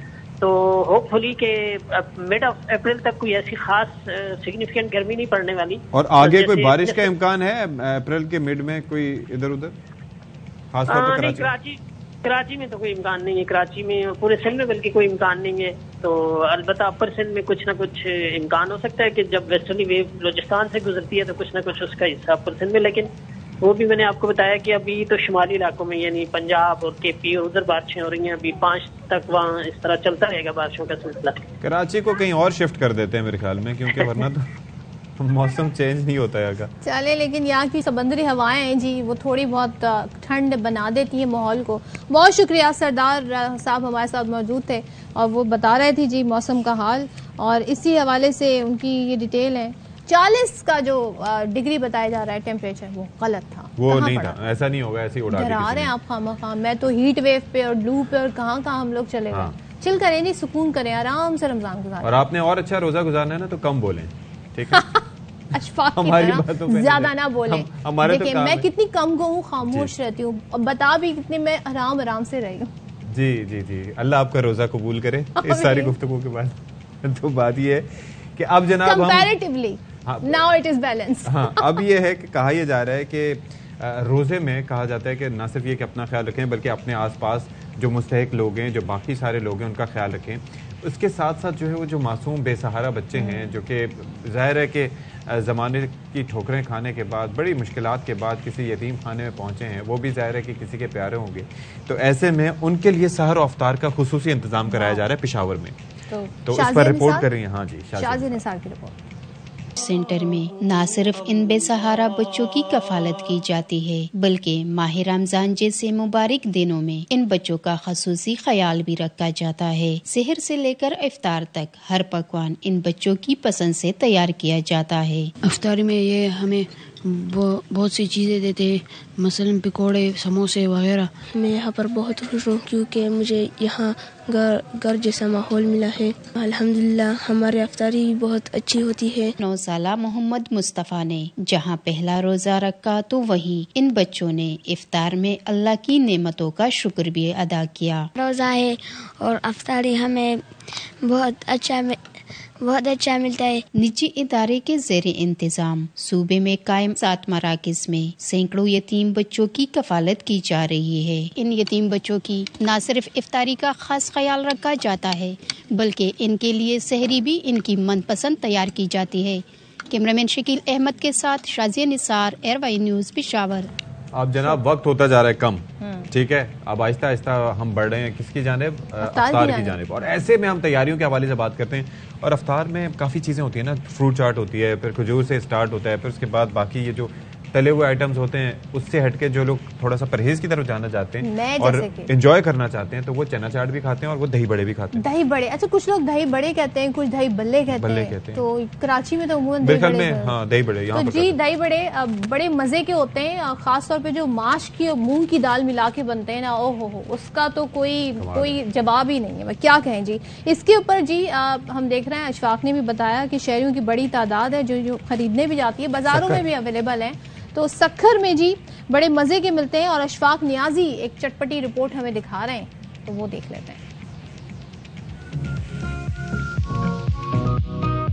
रमजानुल मुबारक में पहली अफ्तारी से ही शहर भर में दही बड़ों के मुख्तलिफ स्टॉल लगा दिए जाते हैं जिन पर चटखोरे लोगों का बेपनाह रश देखने में आता है। कई शहरियों को दही बड़ों का मुनफरिद चटखारा दूर दराज का फासला तय करने पर मजबूर कर देता है। इतने सारे सक्खर में ऐसा कोई नहीं है दही बड़े वाला, कितना भी महंगा हो जाए हम खाएंगे। हमारे पास 3 वैरायटी होती है, पाकिस्तानी, कश्मीरी, बंगाली होता है, वो होता है चटपटा, और जो कश्मीरी होता है वो नॉर्मल होता है कि सुलेमानी कह लें जिसे आप। चटखारे दही बड़ों की दुकानों पर रोजा खुलने से पहले ही खरीदारी का सिलसिला शुरू हो जाता है क्योंकि माह मुबारक में अपनी अफ्तारी की टेबल को दही बड़ों से सजाना एक खुशगवार अमल होता है जिससे आप अपने अहले खाना के दिल जीत सकते हैं। दही बड़े होते हैं ना, वो हमारी खास डिश होती है। अगर दही बड़े ना हो तो समझे हमारी कोई अफ्तारी इसके बगैर होती नहीं। चटखारेदार दही बड़े अफ्तारी पर हर दस्तरखान की जीनत होते हैं, मगर नाजुक मैदा रखने वाले लोगों को इन पर हल्का हाथ रखना इनको सेहत के कई मसाइल से बचा सकता है। रमजानुल मुबारक में दही बड़ों से दूर रहना मुश्किल ही नहीं नामुमकिन भी है।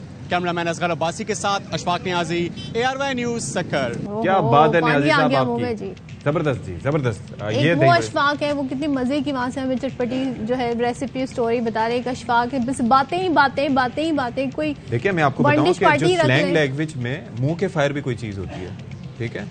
तो वो भी बड़े मैटर करते हैं। मुझे नहीं पता ये क्या बात कर रहे हैं। I don't know any slang, मुझे स्लैंग लैंग्वेज नहीं आती। माशाल्लाह, मैं बहुत मासूम हूँ। ये मरीख से आई है, इनका कराची से कोई ताल्लुक नहीं। ये सारी जिंदगी इन्होंने घर में बैठ के गुजारी है, बाहर कभी निकली ही नहीं। बाहर नहीं तो कहाँ है जी, आपके साथ बैठे हैं जी, और क्या मतलब। बिल्कुल बाहर नहीं बैठे, अपने स्टूडियो में बैठे। अच्छा जी, तो अब हम थोड़ा सा और अपने दस्तरखान को वसी करते हुए आपको बताते हैं कि आज के हमारे प्रोग्राम में खुसूसी रेसिपी क्या है। तो क्या है जी उसका नाम? उसका नाम बड़ा अनोखा है जी, स्कॉच एग कहते हैं। अब ये कैसे बनते हैं देखते हैं।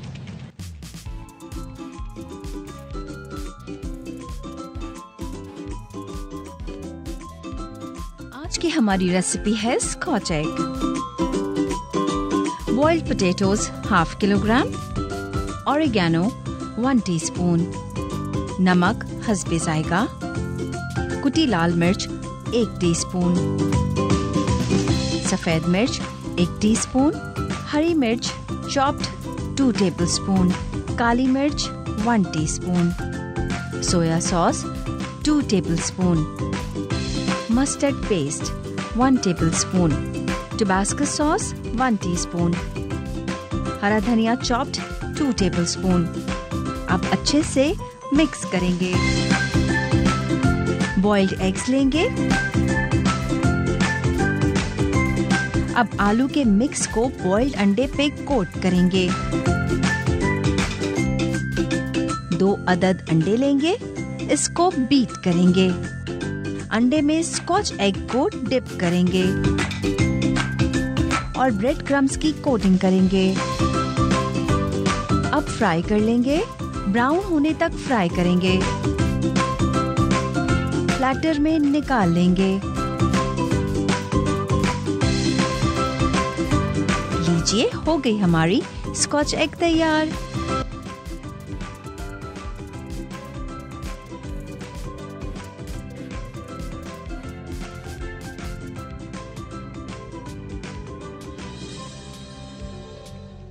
ये बड़ी अच्छी रेसिपी हो सकती है। देख लिया आपने, ये होता है, ये आपके इफ्तार को जो भर देगी आपके दस्तरखान को। हाँ जी, इसे स्कॉच कहते हैं जी, स्कॉच एग।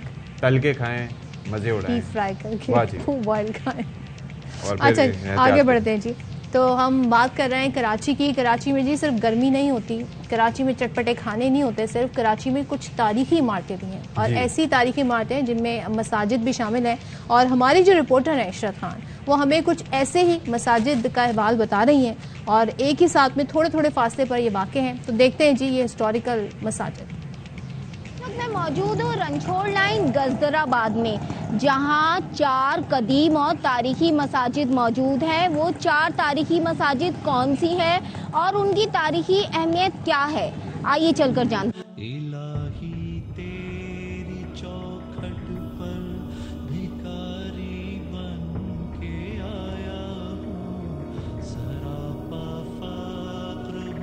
गजदराबाद की तंग गलियों में 1825 में कायम सबसे कदीम और तारीखी जामा मस्जिद बीच वाली मस्जिद के दाखिली दरवाजे पर खूबसूरत अंदाज से बिस्मिल्लाहिर्रहमानिर्रहीम कुंदा है। तौसी की सूरत में मस्जिद का बेशतर हिस्सा दोबारा तामीर हो चुका है, लेकिन कहीं कहीं अब भी माजी झलकता नजर आता है। कुछ हमारी मस्जिद है, अभी भी उसमें पत्थर का काम हुआ है, उसको हमने कायम रखा हुआ है। और बांगी मस्जिद में हमने पूरे पुराना सिस्टम खत्म करके नया बना दिया है।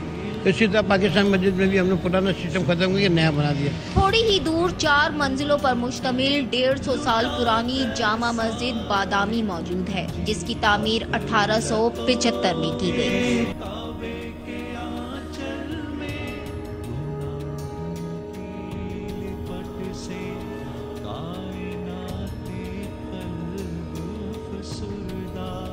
इस इलाके में कई मेहराबों वाली 1 सदी से जायद कदीम मस्जिद बांगी भी मौजूद है, जहां आज भी वाहिदो बरहक जात को मानने वाले सजदाए रेज़ हैं।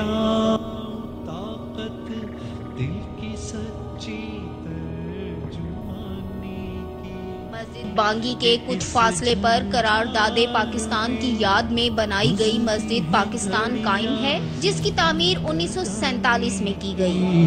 खुलासा ये कि बस जल भुन के अपनी। गजदराबाद रनछोड़ लाइन में कायम इन चारों मसाजिद का शुमार कदीम मसाजिद में होता है, जहां सदियां गुजरने के बाद भी पाक बाबरकत ज़ात की हम्दो सना आज भी गूंजती है। मसाजिद जो दीन इस्लाम की तबलीग और तरवीज के मराकज़ होती हैं, वहीं हमारी इस्लामी तहजीब व सकाफत की आइनेदार भी हैं। कैमरामैन काशिफ निज़ामी के साथ इशरत खान, ARY न्यूज़, कराची। क्या जी खूबसूरत मसाजिद, और इशरत के जो ड्रेस का कलर मुझे बड़ा अच्छा लगा, ठंडा ठंडा पिंक कलर, बड़ा अच्छा ड्रेस पहना हुआ। जबरदस्त जबरदस्त। मैं ब्रेक लेता हूं। इस पे कमेंट नहीं करेंगे, ब्रेक लेंगे, ब्रेक के बाद आते हैं।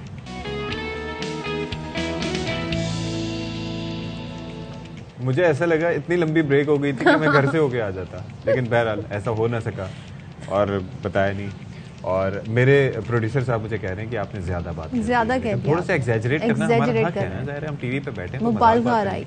अच्छा जी, अब जरा हम तज़किरा करने जा रहे हैं चीज़ों की ग़िज़ाइयत के हवाले से, और ख़ास तौर पर जो चीज़ें हम खा रहे होते हैं। हम स्ट्रॉबेरी का तज़किरा कर लेंगे, हम कीनों का तज़किरा कर लेंगे, हम सिट्रस फ्रूट्स सबके सब डिस्कस कर लेंगे, लेकिन आप तज़किरा नहीं करते किसका? खजूर का। और आज हम उस खजूर का ही तज़किरा करने जा रहे हैं, जिसके साथ हम अपने रोज़े का ज़ाहिर के अफ्तार ज़ाहिर करते हैं। सुन्नत भी है, ग़िज़ाइयत से भरपूर होती है, और आजकल मुझे बहुत ज़्यादा पसंद भी है कि मैं कहता हूँ कि यार कुछ ना खाए बंदा खजूर खाए। और खजूर में कहते हैं इतनी ग़िज़ाइयत है, ये पूरी एक तरीके का मील है आपका। जी भाई। तो जी इसके फ़वाइद इतने हैं, और तरह तरह की खजूरें होती हैं, तरह तरह की। तो ये जी इस पर बात करने के लिए हमारे साथ स्टूडियोज में मौजूद हैं हर्बलिस्ट गालिब। अस्सलाम वालेकुम। खजूर के बारे में मेरे ख्याल में जितनी बात की जाए कम है। एक तो वो टेस्टी है, बिल्कुल। बचपन में नहीं पसंद होती, लेकिन जैसे जैसे आप बड़े होते जाते हैं तो आपको ज़ाहिर है उसकी अफादियत भी पता चलती आती है और टेस्ट भी डेवलप हो जाता है। तो ये बताएं कितना ज़रूरी है आपका रोज़ा इफ्तार करना? देखिए, सबसे पहली चीज़ हुज़ूर अकरम सल्लल्लाहु अलैहि वसल्लम की सुन्नत है अफ्तारी खजूर से करना, और अगर खजूर मुयस्सर ना हो तो पानी के घूंट से करना। ये तो हमारा दीन का हिस्सा हो गया।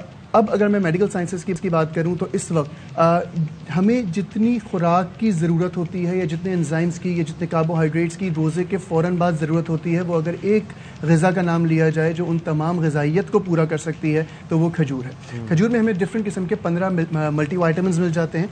हम लोगों को जो है वो जिंक मिल जाता है, मैग्नीशियम मिल जाता है, विटामिन B6 मिल जाता है, कार्बोहाइड्रेट्स, प्रोटीन बहुत अच्छी क्वांटिटी में मिल जाता है। देन अगर हम बात करें रोज़े में, बहुत सारे लोग कॉन्स्टिपेशन या पेट की सख्ती का एक एलिमेंट आ जाता है, तो इसमें क्योंकि फाइबर कंटेंट बहुत ज़्यादा है खजूर में, तो वो ये वाला जो मामला होता है, जो हमारा बॉल मूवमेंट थोड़ी सी ख़राब हो जाती है, वो उसको भी बहुत ज़्यादा बेहतर करता है। अच्छा, उसका ग्लाइसेमिक इंडेक्स क्या होता है? मतलब सर देखिए, दो अलग अलग इस पे चीज़ें हैं। लिमिटेड क्वांटिटी में अगर खजूर ली जाए, जैसे कि 4 से 5 दाने मिनिमम, अगर मैं बात करूँ 50 to 60 ग्राम तक पर डे अगर ली जाए, तो वेट कम करने में मदद करती है, क्योंकि हम थोड़ी सी खजूर खाते हैं, वो पेट में थोड़ा सा भारीपन महसूस करता है। हमारी एनर्जेटिक जो चीज़ें हमें चाहिए वो तो सारी मिल जाती हैं, बट बहुत ज़्यादा शुगर कॉन्टेंट नहीं होता। बट अगर हम लोगों को वेट गेन करना है तो भी खजूर का ज़्यादा इस्तेमाल करेंगे तो वेट गेन करती हैं खजूर। अच्छा, ये डिपेंड्स के मुनासिब क्वांटिटी क्या है? 4 से 6 दाने पर डे, जैसे मैंने आपको कहा 60 to 70 ग्राम मैक्सिमम ली जा सकती है। बल्कि आप इफ्तार के बाद ये दाने खा लें तो उसके बाद आप सोचेंगे बाकी काफ़ी आपका फोकस कम हो जाएगा। बाकी बिल्कुल ऐसा ही है, बिल्कुल ऐसा। एक रिसर्च में थोड़े दिन पहले पढ़ा था, दुनिया में वाहिद एक ग़िज़ा अगर देखी जाए जिससे इंसान कई महीनों तक जिंदा रह सकता है कुछ और ना खाए हुए, तो वो एक पानी है। पानी और खजूर का एक ऐसा मिक्सचर है जो कि अगर वो डेली लेता रहे तो उसकी ग़िज़ाइयत पूरी रहेगी, उसको कोई डेफिशिएंसी नहीं होगी, और कई महीने तक वो इसी खुराक पर जिंदा रह सकता है, उसको कोई प्रॉब्लम या कोई ऐसी लेथार्जिकनेस या कोई ऐसी चीज़ नहीं होगी। क्या कहा जाता है जैसे कैंसर है, अमराज़ क़ल्ब है, शुगर है, बिनाई की कमी, या इनमें भी तहफ़्फ़ुज़ फराहम करते हैं? ये बिल्कुल, दिल की तक़वियत के लिए बहुत अच्छी दवा है। जैसे कि हम अगर जिक्र करें अजवा खजूर का, तो हुज़ूर सल्लल्लाहु अलैहि वसल्लम ने फरमाया कि जिस शख्स ने नहार मुँह 7 अजवा खजूर खा ली मदीने की, उसमें ब्रैकेट में है मदीने की, तो उसको उस 24 घंटे उस दिन ना जहर का असर होगा और ना ही किसी जादू का। तो अल्हम्दुलिल्लाह अल्लाह ताला ने खजूर में ये कैफियत रखी है, ये मामलात रखे हैं कि वो इंसान को रूहानी तौर पर भी बहुत ज़्यादा। अब आप अंदाज़ा कीजिए कि यहाँ तो अफोर्डेबल ही नहीं है, अजवा समेत काफ़ी सारी खजूरें। टाइप्स कितनी है खजूरों की, और उनमें क्या फ़र्क होता है? सर, कुछ के नाम तो हम हर खजूर की ग़िज़ाइयत में भी फ़र्क है, लेकिन बहुत ज़्यादा फ़र्क है। बट अगर उसमें देखें कि जितनी भी करैक्टरिस्टिक्स हैं वो सब में किसी में कुछ कम, किसी में ज़्यादा होती हैं। कुछ लोग दावा करते हैं कि 1500 से ऊपर है, कुछ लोग ये भी दावा करते हैं कि 30,000 से ऊपर अक़साम है खजूर की। पाकिस्तान में अगर मैं बात करूँ तो हम कॉमनली अगर देखें तो कम से कम 50-60 तो हमें कॉमनली ही नज़र आ जाती हैं। अच्छा, अब ये जो पीली वाली खजूर होती है, मतलब जो ड्राइड खजूर या नहीं ड्राइड ना भी, ठीक है, जो दस्तयाब खज्जी जिसको कहते हैं खज्जी, उसमें क्या ग़िज़ाइयत होती है? उसमें ग़िज़ाइयत बहुत ज़्यादा होती है, लेकिन वो कॉन्स्टिपेशन करा सकती है। अच्छा। उसमें जो है वो इस तरह के एलिमेंट्स होते हैं जो फाइबर कंटेंट थोड़ा सा बेसिकली कम होता है कह लें, तो वो कॉन्स्टिपेशन करा सकती है। जो शुरू की खजूर होती है उसकी ग़िज़ाइयत डिफरेंट होती है, जो मिडल की जिसको हम आधी पकी हुई आधी उसको कह लें, उसकी ग़िज़ाइयत डिफरेंट होती है। जो खजूर है उसकी अफादियत सबसे ज़्यादा होती है, लेकिन जो पकी हुई खजूर होती है उसकी अफादियत सबसे ज़्यादा होती है। जिसमें अगर बच्चों की बात करूँ, आजकल बहुत ज़्यादा आयरन डेफिशिएंसी हो रही है, खून की कमी हो रही है। सिर्फ एक छोटा सा नुस्खा अर्ज करूँ, बच्चों के लिए भी, इवन बड़ों के लिए भी, अगर सहरी में या अफ्तार में ये बना के दिया जाए, 1 गिलास दूध, 4 या 6 बादाम और 2 या 3 खजूर, इसको मिक्स करके बच्चों को दें, ग़िज़ाइयत पूरी होगी, हीमोग्लोबिन बेहतर होगा, आयरन लेवल बच्चों का बेहतर होगा, ज़हनी नशोनुमा बहुत अच्छी होगी इससे, जो एक फिजिकल हेल्थ बच्चों को चाहिए होती है वो बेहतर होगी। अगर बड़ों की बात करूँ तो जितने भी हमारे न्यूट्रिशंस हमें रोज़े में कम हो जाते हैं या ग़िज़ाइयत हमें दरकार है, वो ये पूरा एक मुरक्कब है जो कि आपको ग़िज़ाइयत पूरी कर देगा। अच्छा, दूध के साथ भी दूध, खजूर एंड बादाम शेक बेसिकली शेक बनता है ना इसका। तो ये हम रमज़ान में तो बड़ा इसका यूज़ देखते हैं, लोग बड़ा खा रहे होते हैं खजूर, क्योंकि एक रिवायत है, सुन्नत है कि आप रोज़ा इफ्तार करते हैं, लेकिन आम दिनों में लोग इस्तेमाल तर्क कर देते हैं। तो उसके लिए हम कैसे अपनी डाइट में इसका इंटेक बढ़ाएं, क्या करें, हम किस टाइम पर खाएं, खाने से पहले, खाने के साथ, क्या? ठीक है, अगर मैं अरब कंट्रीज़ की बात करूँ तो अरब कंट्रीज़ में आज भी सकाफत का हिस्सा है कि वो लोग खाने में खजूर उनकी ज़रूर रखी हुई होती है। कोई चीज़ अगर दस्तरखान पे रखी होती है तो इंसान कभी ना कभी कुछ ना कुछ हाथ बढ़ जाता है। अगर ये सिर्फ रूटीन ऑफ लाइफ बना दी जाए, खास तौर पे बच्चों के लिए, जैसे मैंने अर्ज़ की कि ये बहुत ज़बरदस्त ग़िज़ा है। और आजकल क्योंकि मामलात इस तरह के हैं बच्चों के भी कि बहुत ज़्यादा डाइट कॉन्शियस भी माएँ भी हैं, बच्चे खाना नहीं खा रहे होते, तो एक छोटी सी चीज़ जो कि एक टॉफ़ी की तरह है वो उनकी ग़िज़ाइयत भी पूरी कर रही है, मिठास भी पूरी कर रही है। दूसरी एक और चीज़ आप ये सोचिए कि घर में मीठा खाने के लिए कुछ ना हो और सिर्फ खजूर हो तो ज़ाहिर है कि आप करेंगे और आहिस्ता आहिस्ता आदत होगी। अच्छा, जो खजूर की मुख्तलिफ अक़साम हैं जिनका तज़किरा भी, उनमें सबसे ज़्यादा मुफीद अजवा ही है। देखिए सर, फिर वही बात है कि पाकिस्तान में जो अवेलेबल, पाकिस्तान में जो अजवा तो अवेलेबल उस तरह नहीं है, क्योंकि मदीने की ही अजवा के बारे में है। बाकी जितनी भी जो नरम खजूरें आती हैं, जैसे हम मबरूक की बात कर रहे थे अभी थोड़ी देर पहले, या बाकी जो खजूरें जो नरम हैं वो बच्चों के लिए ईजी भी होंगी और जो है वो फाइबर कंटेंट उसमें ज़्यादा है, तो बच्चों के लिए ज़्यादा बेहतर होती है। ओके। और बड़ों के लिए भी इनफैक्ट। जो अभी हम ब्रेक में आपसे सवाल पूछ रहे थे, ऑनियर भी पूछ लेते हैं कि लोग कहते हैं जी कि हमने सब कुछ खा लिया है, सब कुछ खाना चाहते हैं, कोई अपने ऊपर रिस्ट्रिक्शन नहीं लगाना चाहते, ऑयली चीजें, ऐसी कोई चीज बता दें, कोई ऐसी जादुई तरकीब कि हमारा वजन ना बढ़े, सब खा ले लेकिन वजन ना बढ़े। मैं गारंटी दे रहा हूँ कि इससे लाजमी आपका 6 से 8 किलो वजन महीने में लाजमी कम हो जाएगा रमजान में, और हर चीज हर ग़िज़ा खाते हुए। सबसे पहले आपने ये करना है कि जैसे ही रोज़ा इफ्तार हो, आपने 2 खजूरें खानी है, 1 गिलास पानी पीना है और नमाज के लिए चले जाना है। अपनी नमाज कंप्लीट करें, 5, 7, 10 मिनट बाद वापस आएँ। 8 गिलास आपने पानी पीना है, मशरूब नहीं होना चाहिए, सादा पानी होना चाहिए। और उसके बाद आप जो दिल चाहे सहरी तक आप उसको कंज्यूम कर सकते हैं। आपका वजन गारंटेड कम होगा 6 से 8 किलो, क्योंकि जगह ही नहीं रहेगी आपके पेट में 8 गिलास पानी पीने के बाद, तो आप क्या खा सकेंगे। तो कितनी महारत से और बड़े तरीके से मैंने आपको ऐसी मना नहीं, सब खाएं, लेकिन आप पहले इस पर अमल, कोई टोटका नहीं, कोई रेसिपी नहीं, बस 8 गिलास पानी आपने गिन के पीने। जबरदस्ती। उसके बाद आपके चक्कर भी, वॉक भी होती रहेगी क्योंकि आप वॉशरूम के चक्कर लगाते रहेंगे, है ना। बिल्कुल सर, एक्सरसाइज भी करवा दी मैंने, आपका पेट भी भरवा दिया और ग़िज़ाइयत 40 कदम चलना भी हो जाएगा। टिप ऑफ द वीक है जी, है जबरदस्त जी। आगा साहब बहुत शुक्रिया हमें इतनी मुफीद मशवरे देने के लिए, और आखिर में जो मशवरा दिया उसकी क्या ही बात है। जी, ब्रेक लेते हैं जी, ब्रेक के बाद आएंगे। Welcome back once again. और जनाब, बात करेंगे बलूचिस्तान की। बलूचिस्तान बासलाहियत लोगों की सरजमीन है और यहाँ की खवातीन भी किसी से पीछे नहीं है, और इसी में से एक ऐसी खातून है जिनका नाम है अरफा अजहर खान। वो आइसक्रीम फरोख्त करने का उन्होंने ऑनलाइन कारोबार शुरू किया। अरफा ने डॉक्टर ऑफ हंगर क्वेटा के नाम से घर में तैयार करदा आइसक्रीम मुतारिफ करवाई है, और इसमें मुख्तलिफ जायके हैं, बहुत ही टेस्टी लग रही है ये सुनने में तो। और रोज़ाना उन्हें ऑनलाइन ऑर्डर आते हैं, तो उनकी कहानी हम उन्हीं की ज़बानी सुनते हैं।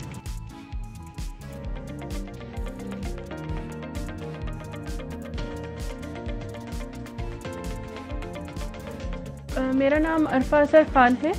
मैं क्वेटा में आइसक्रीम के बिज़नेस से जानी जाती हूँ। क्वेटा में पहली बार घर की आइसक्रीम मैंने इंट्रोड्यूस कराई थी। चॉकलेट क्रेविंग केक है एक मेरा, वो बहुत ज़्यादा लोग पसंद करते हैं, उसका ऑर्डर बहुत ज़्यादा आता है।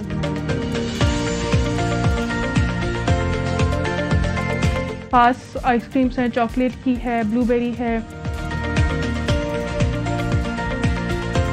बेसिकली जब ये स्टार्ट किया था तो उस टाइम पे कोरोना फ़ौरन से आ गया था। लोग मेरे पास ज़्यादा इसलिए आने लगे क्योंकि घर का है, साफ़ है। मेरा कोई दिन ऐसा नहीं होता कि ऑर्डर ना आया हो मेरे पास। ऑनलाइन पेमेंट कर देते हैं।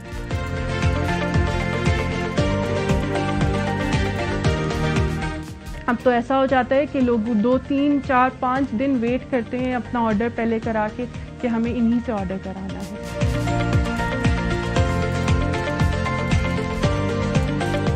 बलूचिस्तान में एक चीज़ देखिए कि ख़वातीन में ये कॉन्फिडेंस बिल्ड हुआ है कि वो अब खुद घर पे कोई ना कोई काम जो भी स्किल उन्हें आती है उन्होंने स्टार्ट किया है। हमारी जो ख़वातीन हैं यहाँ की, बलूचिस्तान की, स्किलफुल बहुत ज़्यादा है।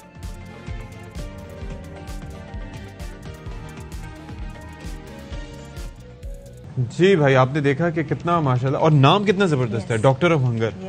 कमाल है, क्या वैरायटी और टेस्ट है भाई, वाह जबरदस्त। जाना हुआ तो जरूर जी ऑर्डर ऑनलाइन वहाँ पे करेंगे या वहाँ जाके भी खा सकते हैं। और अब आप एक सवाल, nation wants to know, chicken Manchurian किसकी इजाद है? किसकी? चाइनीजों की नहीं है। अच्छा, मैं हमेशा यही समझता था, लेकिन ये है कि न्यूयॉर्क टाइम्स की स्टोरी ने एक नई बहस छेड़ दी है सोशल मीडिया पर। पाकिस्तानियों ने इस डिश पर हक जताया, ठीक है, तो इस पर भारतीय ट्विटर सारिफीन भी दफा में सामने आ गए कि जी नहीं, हमारी है। तो अब ये है जनाब, काफी इस पे जंगो जदल हो रहा है। तो हमारी तो फिर हो सकती है, उनकी कैसे है? उनकी कैसे, रिपोर्ट में देखते हैं जी।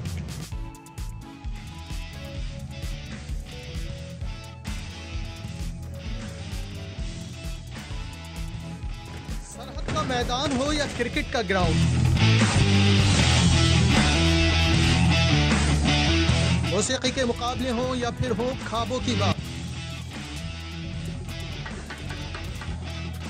पाकिस्तान और भारतीय अवाम में सोशल मीडिया पर एक दूसरे पर सबकत ले जाने की जंग हमेशा जारी रहती है।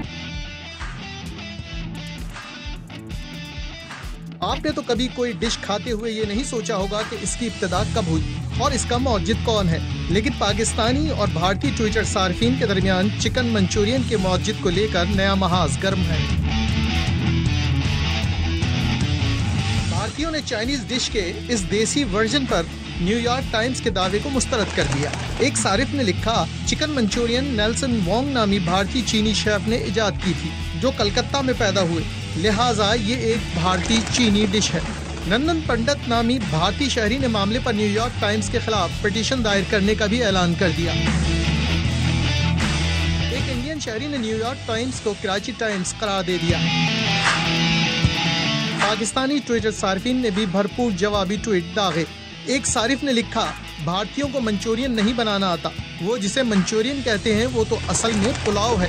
एक सारिफ ने लिखा कि ये पाक चीन ताल्लुकात का बड़ा सबूत है, पाक चीन इक्तिसादी राहदारी की तरह पाक चीन मंचूरियन।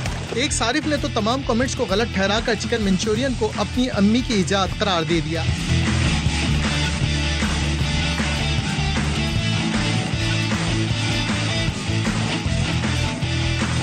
रोज कबल अमरीकी अखबार न्यूयॉर्क टाइम्स ने एक ट्वीट में इस डिश की तरकीब शेयर करते हुए इसे पाकिस्तानी और चाइनीज डिश का मिलाप करार दिया था। बस ये साबित हो गया जी, समंदर से गहरी, हिमालय से ऊंची, पाक चाइना दोस्ती, तो ये डिश हमारी है। बिल्कुल जी, और अमरीकियों ने कह दिया तो हम कैसे ना माने। उस पे मोहर लग गई, मोहर लगा दी थी उन्होंने। तो ये है इसी के साथ अल्लाह हाफिज।